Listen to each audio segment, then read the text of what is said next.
Coppa Italia bukan sekadar ajang prestis bagi klub-klub peserta, tetapi juga memberikan pemasukan finansial yang signifikan.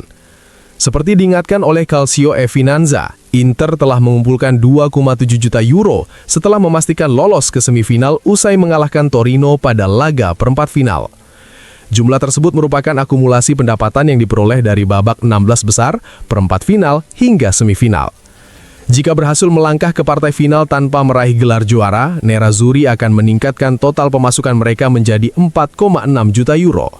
Sementara itu, jika mampu mengangkat trofi Coppa Italia, Inter akan memperoleh tambahan 4,4 juta euro, sehingga total pendapatan bisa mencapai 7,1 juta euro. Untuk edisi 2025-2026, distribusi hadiah Coppa Italia dibagi sebagai berikut.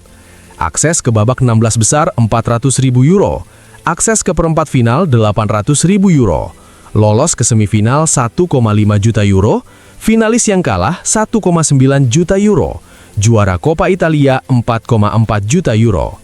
Dengan skema tersebut, perjalanan di Coppa Italia tidak hanya membawa kebanggaan, tetapi juga memberikan dampak ekonomi yang berarti bagi klub.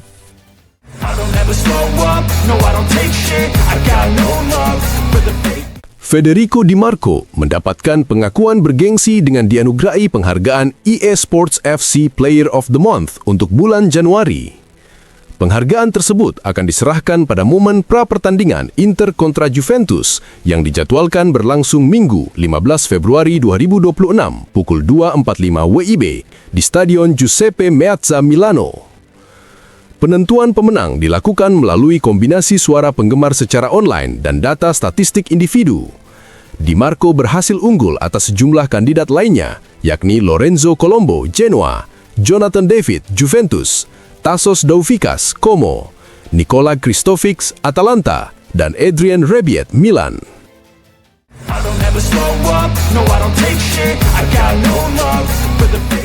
Inter mencatatkan sebuah rekor terkait kiprahnya di Coppa Italia setelah meraih kemenangan atas Torino. Seperti dilaporkan Opta, Nerazzurri menjadi tim yang paling banyak mencapai babak semifinal Coppa Italia dalam 30 musim terakhir. Secara rinci, Inter telah menembus semifinal sebanyak 19 kali dalam periode tersebut, menjadikannya sebagai klub dengan pencapaian terbanyak di fase tersebut dalam 3 dekade terakhir.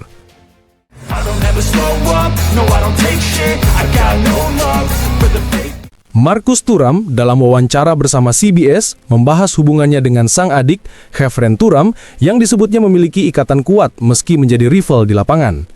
Ia juga mengenang peran besar ayahnya, Lilian Thuram, yang mengajarkannya untuk selalu berpikir kritis dan menjadi pribadi yang ingin tahu. Tentang Inter, Thuram merasa bergabung dengan Nerazzurri adalah momen tepat dalam kariernya. Ia menilai dirinya sebagai pemain kreatif yang bisa melengkapi Lautaro Martinez dan mengaku selalu merinding setiap bermain di San Siro. Ia menargetkan 2 Scudetto dalam 3 tahun, serta ingin terus berkembang menjadi pemain yang lebih matang dan cerdas. Thuram juga menyoroti pentingnya kontribusi tim di luar statistik gol, serta menjaga jarak dari kritik di media sosial. Soal timnas, ia menyebut Italia sebagai rumah kedua, namun tetap bangga membela Prancis bersama generasi pemain yang sudah saling mengenal dengan baik.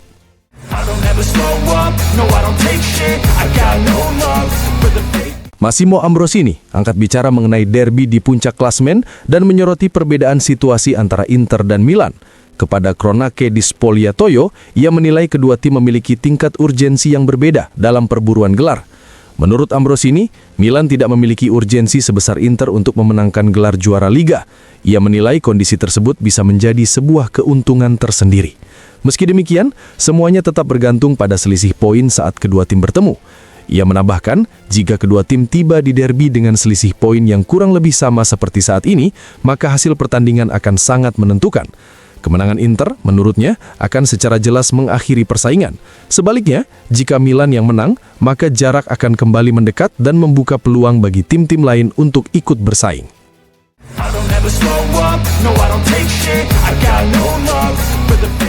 Marco Ferrante menilai keberhasilan Inter mengalahkan Torino dan lolos ke semifinal Coppa Italia merupakan hasil dari mentalitas yang ditanamkan Kifu. Menurutnya, Inter kini sudah berada di level tim-tim besar Eropa dari segi kualitas skuad dan mentalitas juara, serta memiliki kedalaman tim yang lebih baik dibandingkan yang lain. Ia berpendapat hanya sebuah katastrofe yang bisa menggagalkan Inter meraih Scudetto musim ini, karena tim dinilai lebih lengkap dan konsisten. Juventus disebut belum cukup kuat untuk benar-benar mengancam, sementara Milan menjadi satu-satunya pesaing nyata. Meski laga-laga besar tetap menjadi ujian, Ferrante tidak melihat kesulitan khusus bagi Inter.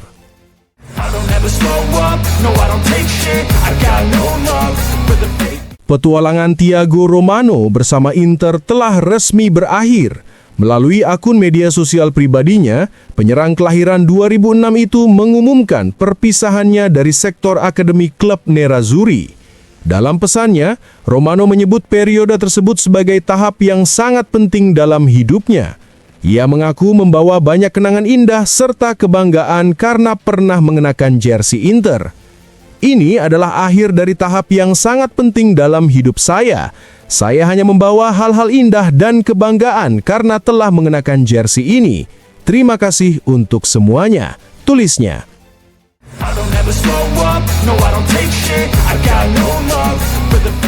CEO Lega Serie A, Luigi De Siervo, kembali menyoroti isu kekerasan di stadion menyusul insiden di Cremona. Hal tersebut disampaikannya saat menghadiri acara pengumuman kerjasama antara Haier dan Lega Serie A. De Siervo menegaskan bahwa setiap tindakan kekerasan harus dikutuk. Ia menilai sebagian kelompok supporter saat ini belum berada pada level yang sepadan dengan kualitas kompetisi. Menurutnya, langkah-langkah tegas yang diambil memang berat, namun tidak dapat dihindari. Ia mengakui pembatasan yang diterapkan berdampak negatif bagi Serie A, tetapi dianggap perlu karena dinilai masih kurangnya kedewasaan dari sebagian pihak. De Siervo juga menyoroti adanya kelompok yang sengaja mengatur bentrokan layaknya gerilya perkotaan. Untuk itu, ia menekankan pentingnya mengisolasi oknum-oknum tersebut melalui penerapan daspo dan tindakan tegas yang terarah, mengingat dampak kerugian terhadap sistem dan negara dinilai sudah jelas terlihat.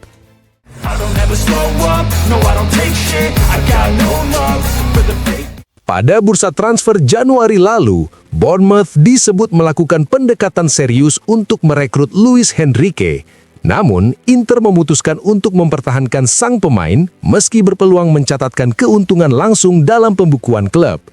Hal tersebut diungkapkan pakar transfer Gianluca Di Marzio saat berbicara di studio Sky Sport. Menurutnya, Inter menerima tawaran sebesar 30 juta euro dari klub Inggris tersebut. Sementara itu, Nerazzurri sebelumnya mendatangkan Luis Henrique dengan nilai 25 juta euro yang berarti potensi keuntungan ada di depan mata. Di Marzio menjelaskan bahwa keputusan untuk menjual atau tidak bergantung pada ketersediaan pengganti. Meski ada minat konkret dari Bournemouth, Inter memilih untuk menunggu dan akhirnya mempertahankan pemain tersebut di Milano. Ia juga menambahkan bahwa jika ada klub yang menginginkan Luis Henrique, tentu ada kualitas yang mereka lihat pada sang pemain.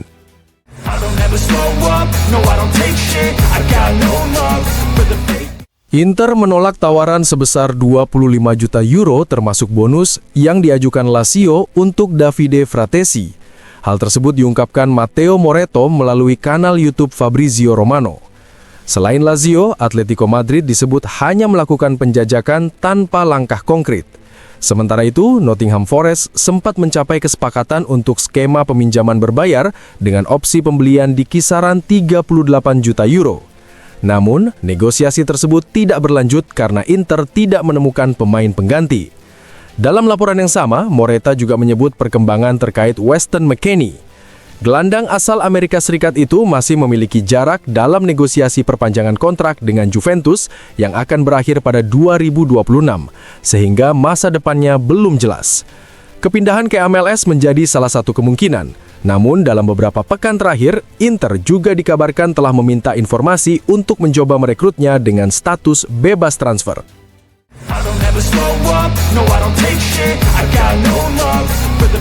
Seorang ultras berusia 19 tahun dari Curva Inter yang ditahan 2 hari lalu atas insiden pelemparan petasan dalam laga Cremonese kontra Inter menyampaikan permintaan maaf.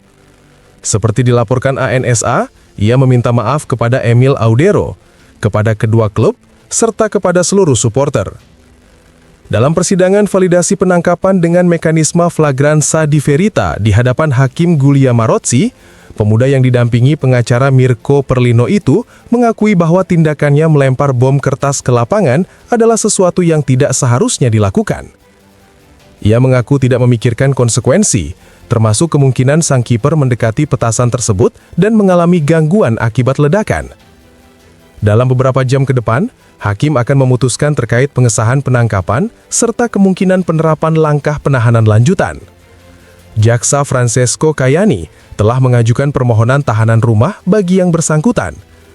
Setelah keputusan hakim, berkas perkara akan diserahkan kepada jaksa di Cremona yang memimpin penyelidikan bersama Digos. Penyelidikan masih berlanjut untuk mengidentifikasi pihak-pihak yang bertanggung jawab atas pelemparan petasan lain yang terjadi sesaat sebelum pertandingan dimulai.